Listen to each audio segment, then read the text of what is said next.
날이 좀 쌀쌀합니다.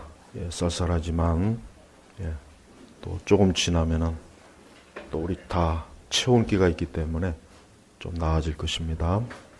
여러분, 사람의 삶은 고대입니다. 어렵습니다.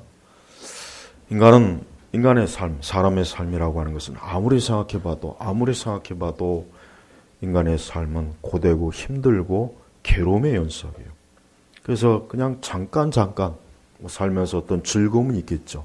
잠깐 즐거움이 있고 또 잠깐에 또 기분 좋은 일도 있고 그런 일이 있을 겁니다. 그러나 사람은 태어나서부터 죽기까지 정말 많은 고생을 합니다. 고생을 하고 고난을 겪고 고통스러운 일도 많고 안 좋은 일도 겪고 괴로운 일도 겪고 그게 삶이에요. 우리는 그걸 인정해야 됩니다. 그런 일이 없으면 얼마나 좋겠습니까? 그러나 그럴 일이 없는 건 없어요. 다 어려워요. 고대요. 오늘 이 말씀에 보면은 오늘 우리에게 주신 이 거룩한 말씀은 우리가 아주 요긴하게 잘 이해하고 받아들여야 될 말씀입니다. 예수님께서 이제 많은 사역을 하시면서 이제 제자들과 함께 배를 타고 가는 여정에 그만 큰 그 폭풍, 태풍이 일었습니다. 오늘 말씀에 보니까 예수님은 그때 잠을 자고 계셨어요. 예수님이 얼마나 피곤하셨으면 잠을 자고 계셨겠습니까? 여기에서 우리는 예수님께서 인성을 가지고 계시다는 걸 알아야 돼요. 예수님은 먹지도 않고 마시지도 않고 잠도 안 자고 아니에요. 예수님 우리와 똑같은 인성을 가지고 계시기 때문에 이렇게 피곤하시기도 하고 먹고 마시기도 하셔야 될 그런 분이었습니다. 자, 그런데 그만 오늘 말씀에 보니까 큰 폭풍이 일은 거예요. 큰 폭풍이 일었어요. 그러니까 제자들이 엄청나게 겁을 먹은 거예요. 당연히 겁을 먹죠. 여러분이 바닷가를 혹시 이렇게 가보셨습니까? 그 바닷물을 보면 어때요? 굉장히 겁이 나요. 선원들이 무서워하는 게 뭡니까? 그 바다가 잔잔해질 때는 좋죠. 그렇지만은 갑자기 폭풍이 일고 어떤 태풍이 왔을 때 그 바다의 파도가 엄청 수십 미터씩까지 높아졌다 낮아졌다. 아무리 큰 배도 그 거대한 이 태풍 앞에서는 그 배도 그렇게 안전하지가 않다고 합니다. 자, 근데 오늘 이 제자들이 그런 일을 겪었습니다. 그런 일을 겪었는데 3절 7절에 보니까 큰 폭풍이 일어나 파도가 배를 덮치니 배에 물이 가득하게 되었으나, 자, 이제 이 정도 됐으면은 배가 어떻게 됩니까? 이제는 가라앉죠. 물속에 가라앉죠. 그 폭풍에 의해서 물이 배 안으로 들어오니까 배에 물이 가득하게 되었으나, 근데 예수님께서는 그렇게 폭풍 가운데서 배가 움직이는데도 불구하고 어때요? 주무시고 계시는 거예요. 베개를 베고 주무시고 계셨다. 예수님께서 얼마나 피곤하셨던 건지 아니면 이런 폭풍이 나하고 뭔 상관이냐 그러셨는지 모르겠지만 어쨌든 주무시고 계셨어요. 그때 제자들이 그분을 깨우며 말하기를 선생님 저희가 죽게 된 것을 돌보지 않으십니까? 그러니까 이 제자들의 입장에서는 지금 이렇게 막 폭풍 때문에 배가 이제 뒤집히고 가라앉을 상황인데 선생님, 예수님, 지금 우리가 죽게 되었습니다. 하고 그 예수님을 깨우는 거예요. 근데 예수께서 일어나셔서 바람을 꾸짖으시고 바다를 향해 말씀하시기를 고요해져라, 잠잠해져라 이렇게 해요. 근데 이 고요해져라, 잠잠해져라 다른 번역본도 전부 다 거의 이렇게 번역을 했는데 이게 아니에요. 예수님이 하신 게 뭐냐면은 그 바다를 향해서 조용히 입 닥치고 있어. 이 얘기를 하는 거예요. 여러분 가끔 미국 영화 보면은 shut up 이러죠 막. 그런 말 그냥 미국에서 함부로 쓰면 안 돼요. 큰일 납니다. 영화니까 그런 거지. 그 얘기 딱 그거예요. 그러니까 좀 그렇게 번역했으면 좋겠는데 고요해져라 잠잠해. 그게 아니라 예수님께서 마치 지금 내가 한참 잠자고 있는데 왜 갑자기 이렇게 태풍이 일어나고 난리야. 야 이것들아 조용해. 바다를 향해서 그 호숫가를 향해서 좀 조용히 입 닥치고 있어. 딱 그거예요. 그렇게 여기면 돼요. 원어가 딱 그거란 말이에요.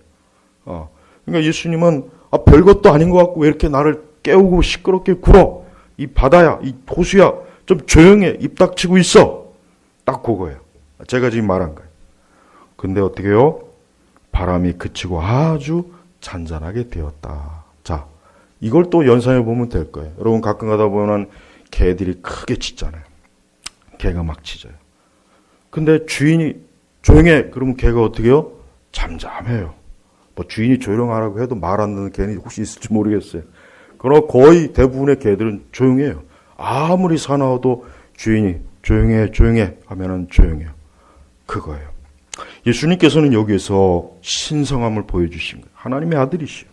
그분 앞에서는 이 땅에 있는 어떤 자연도 감히 그분에게 대들 수 없는 거예요. 그러니까 예수님께서 그 드센 폭풍과 그 엄청난 배를 뒤집힐 것 같은 그 기세를 단 한마디로 어때요? 조용해. 입 닥치고 있어. 이 한마디 하니까 어떻게 합니까? 잔잔한 거예요. 잔잔한 겁니다. 그러면서 예수님이 제자들에게 말씀을 뭐라고 합니까?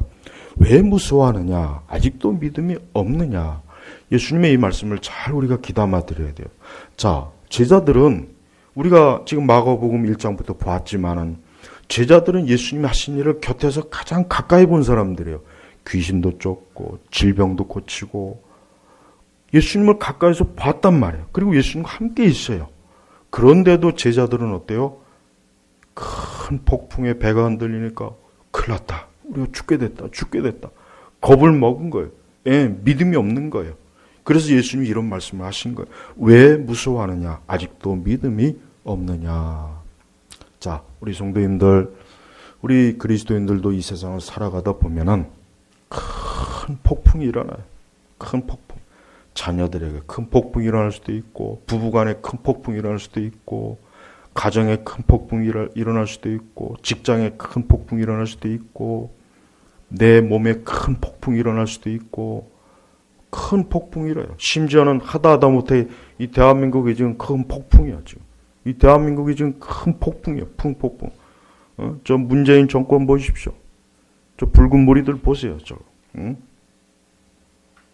하다 못해 이 국가와 사회까지도 이렇게 큰 폭풍이에요. 그래요. 여러분, 이 세상은 원래 그런 거예요. 이 세상 자체가 원래 그런 겁니다. 에덴 동산에는 폭풍이 없어요. 에덴 동산에는 폭풍이 없습니다. 거긴 기근이 없습니다. 질병이 없습니다. 그런데 하나님께 범죄한 이후에 쫓겨났죠. 쫓겨나니까 어때요? 그때부터 추위와 더위가 있고 땀 흘려서 살아야 먹고 살 수 있고, 우리 여인들은 해산의 고통이 있고, 그러니까 하나님께 등을 돌리고 나니까 모든 폭풍, 태풍이 인생들이 이 세상에 몰려오는 거예요. 그럼 이걸 어떻게 막습니까? 이건 사람의 힘으로 못 막아요. 이건 사람 못 막습니다.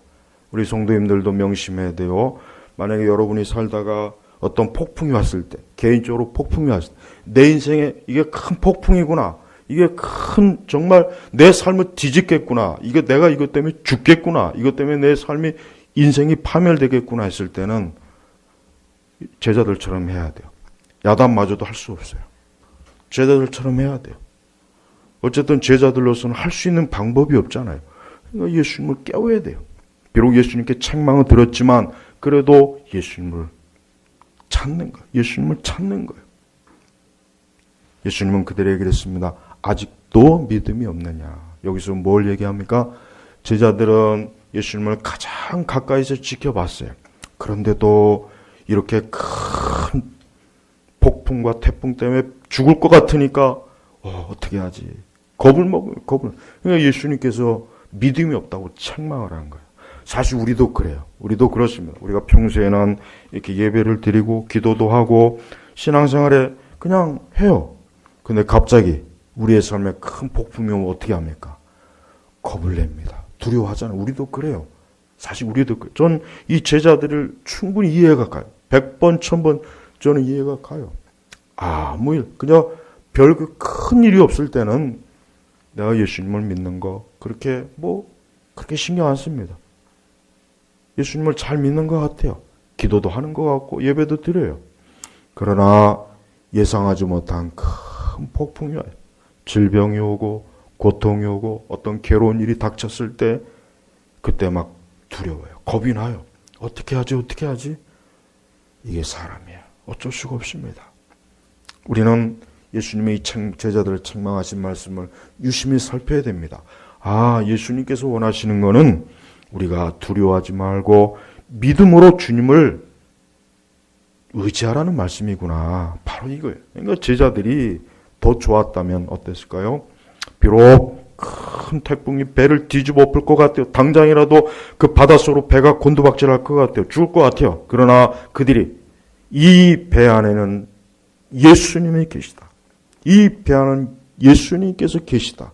그러니 예수님이 계시기 때문에 절대 이 배는 가라앉지 않는다. 뒤집히지 않는다. 바로 그 믿음을 가졌어야 되는 거예요. 예수님이 바로 그걸 요구했던 겁니다.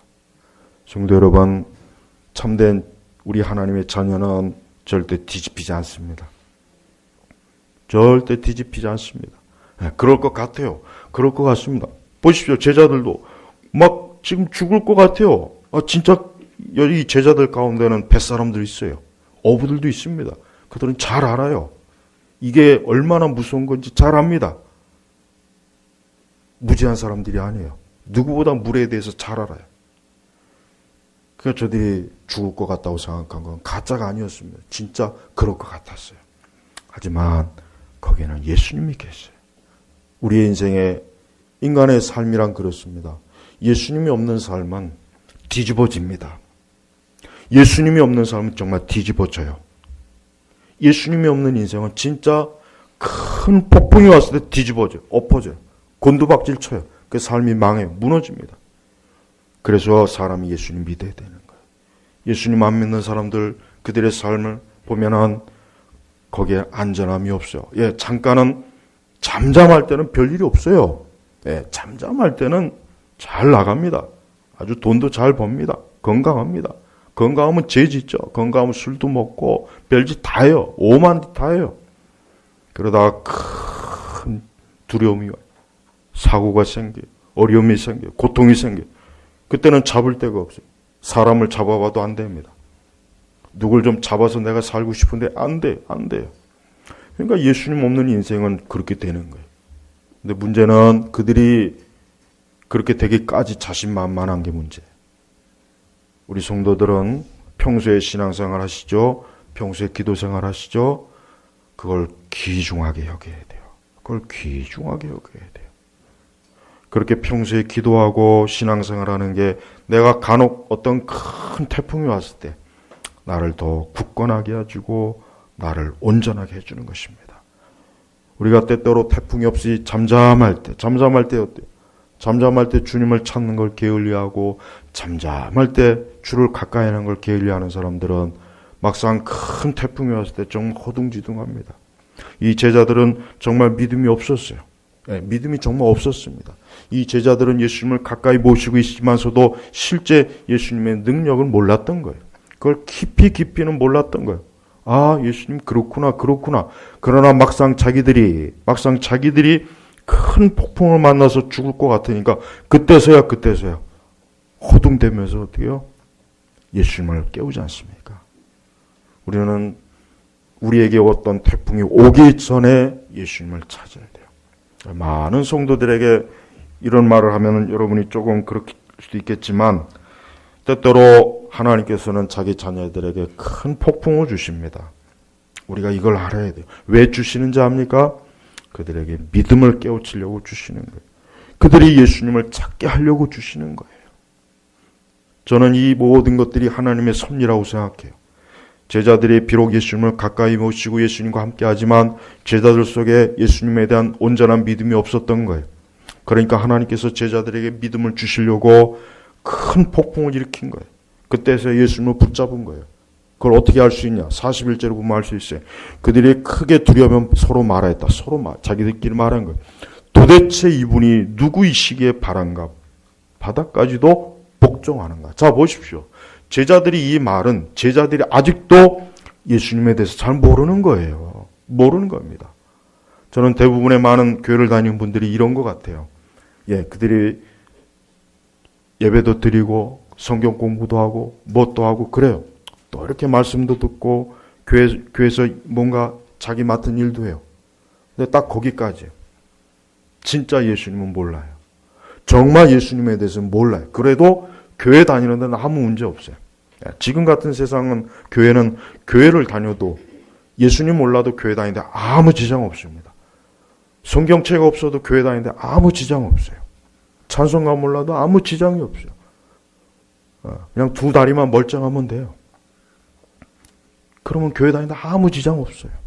이게 뭔 얘기입니까? 그만큼 우리 시대 교회는 하나님과 그리스도를 모르는 사람들이 편안하게 다닐 수 있는 교회가 되었다는 거예요. 정상적인 교회가 아니죠. 그릇된 교회예요. 제자들 보십시오. 그때서야 도대체 이분이 누구이시게? 그럼 그동안 도대체 예수님을 곁에서 뭘 본 거야? 도대체 예수님에 대해서 저들이 뭘 보고 뭘 깨닫고 뭘 믿었던가 의심이 되지 않습니까? 제자들은 이때쯤 돼서야 우리가 모시고 있는 예수님이 그냥 단순히 뭔가 대단한 능력을 가지신 분이 아니구나. 그냥 단순히 위대한 분이 아니구나. 그냥 단순히 특별한 분이 아니구나. 바람과 바다까지 복종케 할 수 있는 분이에요. 뭡니까? 창조주 하나님이에요. 전능자예요. 구원자예요. 우리는 예수님을 이렇게 알고 있습니까? 예수님을 이렇게 믿고 있습니까? 이렇게 예수님을 믿고 아는 사람하고 그냥 나 예수님 믿어요. 나 그냥 교회 다녀요. 이런 사람은 다른 거예요. 전혀 다른 겁니다. 제자들은 이러한 예수님에 대해서 이러한 권능을 겪고 체험한 뒤로부터는 예수님에 대해서 전혀 다른 관점으로 이제 예수님을 보게 된 것입니다. 우리 성도들은 예수님에 대해서 잘 알아야 돼요. 그리스도에 대해서 잘 알아야 돼요. 예수님이 어떤 분이십니까? 예수님은 하나님의 아들입니다. 그분은 단순히 위대한 위인이 아니에요. 그분은 단순히 그냥 큰 힘을 가진 분이 아닙니다. 그분은 슈퍼맨이 아니에요. 그분은 하나님의 아들이시, 창조주 하나님이시. 이 세상을 지었습니다. 정말 저 산과 바다와 바람과 우리를 창조하신 분이에요. 그분 앞에 모든 것이 복종해야 돼요. 어떤 누구도 감히 예수님 앞에 예수님을 대항할 수 없어요. 그분을 거부할 수 없습니다. 그분은 권능자예요. 위대한 분이십니다. 우리가 믿는 예수님은 바로 그런 분이에요. 이 땅에 제 아무리 악인이 설치고 악이 날뛰어도 감히 하나님의 아들 예수 그리스도 앞에서는 고개를 들 수 없습니다. 눈을 깜빡일 수 없습니다. 또 우리에게 어떠한 폭풍과 태풍이 일어나도 우리가 그리스도 예수 안에 있는 한 우리는 안전합니다. 걱정할 게 없어요. 우리 성도들은 우리 주 예수님께서 어떠한 분이십니까? 제자들을 떠나지 않습니다. 복음서에 보면은 예수님은 제자들을 단 한 번도 떠난 적이 없어요. 제자들이 예수님을 떠났죠. 제자들이 예수님을 버리고 도망쳤지 예수님은 단 한 번도 자기 양떼를 버리질 않았어요. 예수님은 버리지 않습니다. 우리가 어떠한 폭풍과 태풍 가운데 있어도 예수님께서는 함께 하시, 우리를 돌보시오. 우리에게 은혜를 주십니다. 우리를 인도하십니다. 우리를 지켜주십니다. 그래서 우리는 절대적으로 예수님을 믿고 신뢰할 수가 있어요. 여러분 이 세상은 보십시오. 이 세상은 각 인생도 그렇고 국가와 사회도 그렇고 큰 폭풍이 일어나고 있어요. 큰 폭풍이 일어나고 있어요. 분명히 앞의 세대, 앞으로 그게 몇십 년 될지는 모르겠지만 분명히 앞의 세대에 큰 폭풍이 있을 겁니다. 전쟁이 있을지 엄청난 큰 환란이 있을지 어떤 일이 있을지 모르겠지만 분명히 앞에 또 엄청난 폭풍이 다가오고 있습니다. 그럴 때 우리가 뭘 의지해야 되겠습니까? 우리가 지금 우리의 현재의 삶도 마찬가지예요. 혹시 어떠한 큰 폭풍 가운데 있는 분들이 계시다면 오늘 제자들 차라리 본받으십시오. 구중을 받던 책망을 듣던 예수님을 붙잡아야 됩니다. 예수님을 붙잡아야 돼요. 그게 살 길입니다. 다른 게 우리를 살려주지 않아요. 예수님을 모시지 않는, 예수님 믿지 않는 사람이 어리석으면 딱 한 가지밖에 없어요. 그들은 자기가 자기 삶을 스스로 책임지려고 하는 거예요. 자기의 지혜와 노력과 재주로. 어떻게든지 자신의 인생을 어떻게든지 세워보려고 해요. 근데 안 됩니다. 그러면 그럴수록 자꾸 어때요? 이 세상의 폭풍이 뒤집어봐요. 또 뒤집어봐요. 또 뒤집었고 또 뒤집었고 또 뒤집어봐요. 어느 누구도 자신의 삶을 스스로 세울 수는 없습니다. 왜 그렇습니까? 하나님을 등지고서는 인간은 이 세상에 다가오는 폭풍 속에서 견뎌낼 재간이 없는 거예요. 능력이 없는 거예요. 그래서 우리는 일찍부터 예수님을 의지해야 돼요. 철없는 젊은 애들이야 자신의 젊음을 믿고 자신의 삶이 마냥 화창한 날씨요. 쨍쨍하고 힘 있는 것 같죠. 그러나 조금만 나이가 30과 30대 중반만 돼도 저는 느끼겠더라고요. 보니까 그때만 돼도 벌써 내 인생의 황금기를 이미 갔구나. 내가 늙어가는구나. 저는 이미 30대 중반에 그런 생각이 들더만요. 인간의 삶은 대단한 게 아니에요. 오래가지 않습니다. 잠깐입니다. 우리의 소망이 뭡니까? 우리의 소망은 주님이요. 천국입니다. 영생입니다. 우리가 그것을 소망하지 않으면 우리는 뭔가 잘못된, 아직도 뭔가 이 세상에 엄청난 기대를 하고 있어요. 여러분, 이 세상엔 기대할 게 없어요. 이걸 아예 일찍부터 알아야 돼요. 성경을 제대로 읽었다면, 하나님을 제대로 알고 있다면, 예수님을 제대로 믿고 있다면 이걸 알게 됩니다. 알고 있는 거예요. 내 소망은 주님밖에 없구나. 내가 이 땅을 살아가는 동안, 내가 인생을 살아가는 동안, 내 일생 동안 다른 데 소망을 줘봐야 그게 헛고생하는 거구나. 헛된 거구나. 그 모든 것들은 다 쓰러지는구나. 사라지는구나. 그걸 압니다. 여러분, 얼마나 많은 인생들이 이 큰 폭풍에 다 뒤집어 버려요. 그 삶이 깊은 바닷속으로 다 파멸되었어요. 우리 앞에 살던 세대들이 그렇게 되었어요. 그러나 그 가운데 살아난 사람이 있습니다. 누굽니까? 그리스도인이에요. 예수님 믿는 사람이에요. 여러분, 세상에서 예수님 믿는다고 비웃고 조롱한다고 해서 거기에 신경 쓰지 마십시오. 그렇게 비웃고 신경 쓰는 거 그들 오래 못 가요. 곧 있으면 그들은 큰 폭풍과 태풍 가운데 다 무너지게 돼 있어요. 소망 없이 무너지게 돼 있어요. 질병으로 죽고 파산합니다. 무너집니다. 삶이 피폐합니다. 가정이 깨집니다. 모든 게 다 그냥 왕창 무너져요. 거기서 건져줄 분이 누구입니까? 바로 예수님이에요. 사람은 건져주지 않습니다. 사람은 오히려 남이 죽는 걸 좋아해요. 인간은 자기는 살아도 남은 죽는 걸 좋아하는 게 이게 인간의 본성이에요. 이게 잔인한 본성입니다. 그러니까 사람은 살려주질 않아요. 남을 죽여야 인간이 사니까. 이 세상이 원래 그래요. 우리는 그 가운데 사람에게 손을 내밀지 말고 예수님에게 손을 내밀어야 돼요. 오늘 제자들은 엄청난 걸 경험한 거예요. 오늘 제자들은 이전에도 예수님에 대해서 보았고 경험했지만 그 전하고는 달라요. 왜?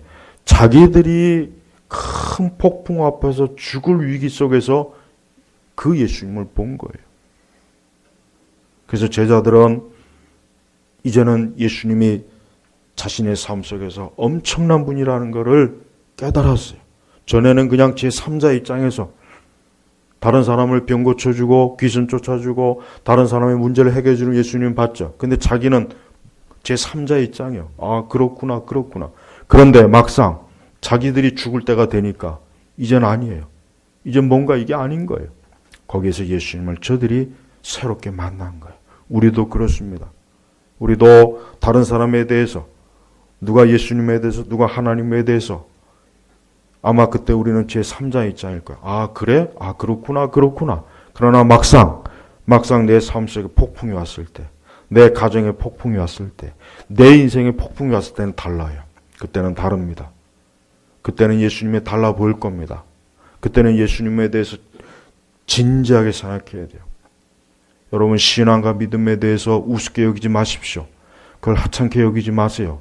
교회 다니는 거, 기도하는 거, 예배 드리는 거, 성경 말씀 믿는 거, 그걸 하찮게 여긴다면 멀지 않아 큰 폭풍이 닥칠 겁니다. 그 폭풍 가운데서 그동안 하찮게 보였던 신앙의 모든 것들이 얼마나 중요한지를 깨닫는 거예요. 예수님 없이 사는 사람들을 부러워하지 마십시오. 제레미 테일러가 이런 말을 했습니다. 우리가 하나님 없는 곳에 사는 것보다는 하나님이 함께 계신 폭풍 속에 있는 것이 더 낫다 그랬어요. 그렇습니다. 이 세상 자체가 폭풍이요, 태풍이요. 우리는 그 가운데서 주님과 함께 있는 게 좋은 거예요. 여러분, 불신자들의 삶을 조금도 부러워하지 마십시오. 저는 이게 가장 큰 문제라고 생각해요. 우리 시대 교회를 다니는 사람들의 제일 큰 문제는 다른 거 아니에요. 가만 제가 살펴봐요. 세상 사람들을 부러워해요. 교회 안 다니는 거 부러워해요. 예배 안 드리는 걸 부러워하는 거예요. 기도 안 하며 사는 걸 부러워해요. 기독교 신앙을 답답해요. 갑갑해해요. 하지만 그게 얼마나 갈까요? 오래 못 갑니다. 누구나 다 폭풍이 와요. 누구나 다 폭풍이 좀 오고 있습니다. 저 바깥에서 지금도 자유롭게 뛰고 노는 아주 행복해 보이는 사람들, 그들 앞에도 곧 폭풍이 올 겁니다. 그러나 그 폭풍이 왔을 때 누가 그를 건져주겠습니까? 명품 가방이 그를 건져줄까요? 100평짜리 아파트가 그를 건져주겠습니까? 좋은 차가 그를 건져주겠습니까? 그의 아름다운 모습이 그를 건져주겠습니까? 못 건져줍니다. 다 폭풍 속에 죽는 거예요. 우리 성도 여러분, 더 주님께 가까이 오십시오. 더 예수님을 가까이 오시기 바랍니다. 그럴 때 여러분의 삶이 흔들림이 없는 거예요. 예수님 안에 있는 사람은 어떤 폭풍이 와도 그 인생 자체가 뒤집어지지 않습니다. 물속에 곤두박질지지 않아요. 멸망하지 않는 거예요. 그래서 빨리빨리 예수님을 더 가까이 하는 게 우리에게 좋은 것이에요. 여러분 세상을 둘러보십시오. 저는 이 세상을 보면은 정말 세상은 소망이 없구나. 세상은 소망이 없구나. 정말 소망이 없다는 걸 깨닫게 되더라고요. 체험적으로 알게 돼요. 점점 가면 갈수록 우리 자신의 몸도 쇠퇴하고 우리의 인생에도 기운이 빠집니다. 이 세상은 더 악해집니다. 더 마귀는 크게 역사합니다. 거기에서 어떻게 살겠습니까? 우리의 유일한 소망은 영생이에요. 영생입니다. 우리 성도들이 영생을 바라보십시오. 이 땅만 바라보다가는 멀잖아 깊은 어둠과 적막이 올 거예요. 그 주변에 아무도 없을 때가 올 거예요. 하지만 예수님을 굳게 붙잡고 있는 사람은 그런 적막과 태풍이 전혀 힘을 못 씁니다. 그리스도 예수께서는 지금도 우리를 사랑하세요. 우리를 사랑하십니다. 우리와 함께 하십니다. 제자들은 예수님과 가까이 있으면서도 그 폭풍이 왔을 때 예수님이 어떤 분인지 몰랐기 때문에 저렇게 두려워하고 염려했고 믿음이 없어서 저렇게 휘청휘청거렸잖아요. 우리도 그럴 수 있어요. 우리도 믿음이 없으면 예수님 말씀처럼 아직도 믿음이 없느냐? 예수님은 제자들에게 믿음을 요구한 거예요. 너희가 믿음이 있느냐? 우리는 믿음이 있는지 우리를 살펴봐야 돼요. 우리가 믿는 게 정말 하나님이신지 주님이신지 아니면 우리 자신이 믿는 게 아직도 주님이 아니고 다른 무언가라면은 그는 그 폭풍과 태풍이 왔을 때 거기에서 그 삶은 망칠 거예요. 무너질 거예요. 거기에 휩쓸릴 겁니다. 거기서 헤어나지 못할 겁니다. 그러나 그리스도 예수 안에 있는 사람은 그 삶이 그 폭풍 가운데서도 안전합니다. 우리는 지금 각자는 지금 마치 예수님과 함께 배를 타고 가는 거예요. 우리 그리스도인의 인생은 배를 타고 가는 인생이에요. 우리가 천국에 들어갈 때까지는 몇 번의 폭풍이 있고 태풍이 있을 거예요.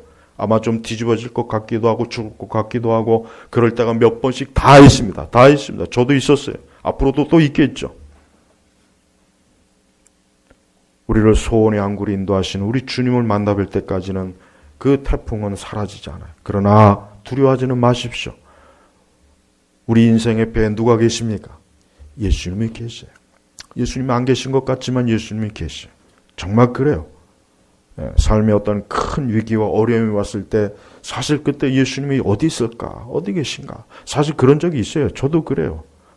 정말 시편의 말씀처럼 내 옆에도 주님이 안 계시고 좌우를 둘러봐도 주님이 안 계시고 도대체가 주님이 어디 계신 거야? 그런데 주님은 계셔요. 계시더라고요. 그래서 무너지지 않아요. 우리 성도 여러분, 지금같이 이렇게 악한 시대요, 정욕의 시대요, 파멸의 시대요. 수많은 사람들이 다 자기 좋은 대로 제멋대로 살아요. 그 끝이 어딘지를 모르면서 저렇게 갑니다. 그러니까 불쌍한 거예요. 그러니까 그리스도가 없는 인생은 가장 비참하고 가장 불쌍한 거예요. 그걸 알아야 돼요. 예수님 믿는 사람은 아무리 나빠도 그는 전혀 문제가 없는 사람, 전혀 불쌍하지도 않아요. 비참한 게 어디 있습니까? 곧 있으면 천국의 영생의 그 부활의 아침에 주님을 만날 텐데, 거기서 영원한 영생을 얻을 텐데, 그러니까 그리스도인은 어느 누구도 불쌍한 사람이 없어요. 비참한 사람이 단 한 사람도 없습니다. 나는 영국 여왕이 비참하게 보여요. 하여튼 어지간히 오래 살아요. 난 그 밑에 있는 찰스가 불쌍해요. 60년이 넘도록 아직도 왕세자로 있어요. 그래서 얼마 전에 일본에 갔을 때 그 전혀 얼굴 표정이 어두웠대잖아요. 자기는 아직도 이러고 있는데, 그럼 웬만하면 좀 아들한테 그 좀 왕이 좀 물려주지. 그러니까 여러분 보세요. 인간은 얼마나 권력 욕구가 강합니까? 아니 60년, 그 빅토리아보다 지금 더 오래 지금. 빅토리아가 한 59년인가 그렇게 했거든요. 빅토리아 여왕이 최장이에요, 최장. 저러다가 천년만년 살 거 아니지. 저러다가 저 찰스가 장례식장 먼저 가는 거 아닌가. 지금 그 걱정하고 있대요, 영국 국민들이. 이제 포기했대요. 이제 자기 그 손주에게 이제 왕위가 넘겨진답니다. 포기했답니다. 하지만 저는 그 영국 여왕을 볼 때마다 불쌍해요. 믿음이 없어요. 신앙이 없어요. 신앙이 없습니다. 전혀 신앙이 없습니다. 영국의 저 로얄 패밀리들 단 한 사람도 내가 보니까 신앙이 없습니다. 영국 국교의 그 39조의 그 위대한 신조를 단 하나도 믿질 않아요. 보니까 온통 이교, 이교도들이야. 부끄러운 줄 알아야 돼요. 자신들의 그 영국의 위대한 청교도 그 국교의 신앙을 다 던져버리고 저렇게 세상의 권력에만 취해 있는 거 불쌍한 거예요. 하지만 저게 얼마나 가겠습니까? 이 세상 왕의 권력과 대통령의 권력과 총리의 권력이 얼마나 가겠습니까? 곧 있으면 다 사라져, 다 무너져요. 오직 그리스도 예수의 그 왕권만이 영원한 거예요. 또 예수를 믿는 우리만이 영원히 영생할 겁니다. 우리 온 성도 여러분, 앞으로의 인생에 있어서 혹시 어떤 큰 폭풍이 왔을 때 두려워하지 마십시오. 오늘 말씀처럼 우리의 믿음을 보시는 주님을 바라보십시오. 주님은 떠나지 않아요. 주님은 함께합니다. 오늘 이곳에 있는 모든 분들이 이 말씀을 잘 유심히 보시고 우리 주 예수님께서 지금도 내 인생의 배에 함께 하시는 것을 믿고 오직 예수님에게만 소망을 두고 예수님과 함께하는 그런 인생을 사시길 주님으로 진심으로 축복을 드립니다. 기도하겠습니다. 하나님 아버지 감사합니다. 오늘 이 시간에도 풍랑을 장자않게 하신 우리 주 예수 그리스도 왕중왕이여 위대한 권세자여 창조주여 우리의 구세주가 되시는 예수님에 대해서 말씀을 선포했습니다. 오늘 이곳에 있는 모든 이들이 자신의 인생에 아직도 예수님을 모시지 않았다면 지금 이 시간 예수님을 모시게 하고 예수님과 함께하는 인생과 삶이 되게 하시옵소서. 또 우리의 삶 속에서 항상 함께 하시는 예수님께 감사와 또 영광을 올립니다. 앞으로 우리가 영원한 천국에 갈 때까지 늘 우리와 동행하시고 우리의 삶 속에 함께 하시는 예수님을 가까이 하는 우리 모든 성도들이 되게 하옵소서. 예수님의 이름으로 기도 올렸습니다. 아멘.